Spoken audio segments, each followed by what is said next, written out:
But this madness is better seen on the devastation that the weather has taken on the land itself.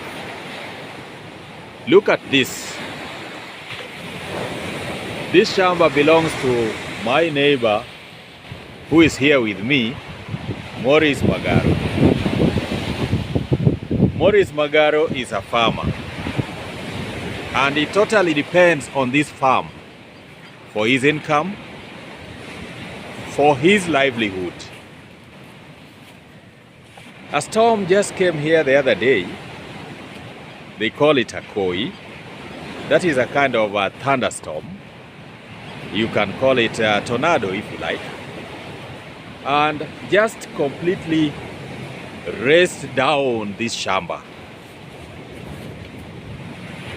Many people may not know the pain and the suffering that is taking place here on Lake Victoria. But this picture of the garden is just a miniature of what is taking place. This is devastation at its height. A whole plantation brought down by a koi, the thunderstorm. And Maurice Magaro is left with nothing. Nothing at all. Maurice. Yes. Apenji ni to shamba nini noting'o rabolo adi? Shamba noting'o rabolo madhi 3,000. 3,000. Chiel 3,000. To ang'o mane otimore? Yamo nobiro mapek, yamo mar nyakoi gi koth mar pe manochwe kago rabolo piny to goula mapek emotimo puodhoni machalo kama.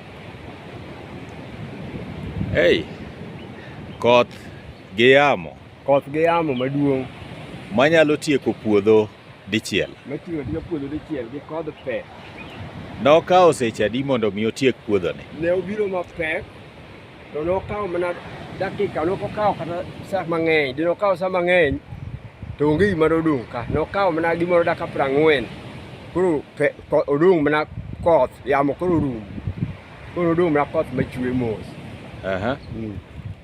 Ang'o kendo manokawo e puodhoni kopogore gi rabologi? Puodhoni ne nitie gi matunda, passion, ne nitie gi avocado to gi mawembe manie puodhoni.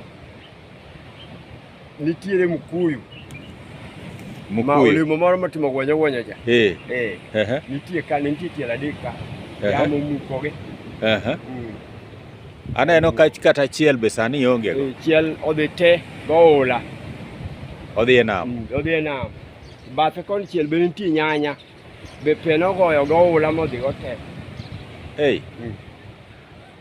To ang'o ma diwach ne piny yae Maurice? Gima nyalo wacho ni ka nitie kama kony nyalo wago, adwaro ni sirikal okonya. Kata ng'ato manyalo winjo mayom gi chunye to omiya kony moro, nikech oula gi koth otieka te. Otieki te. Ma wang' neno.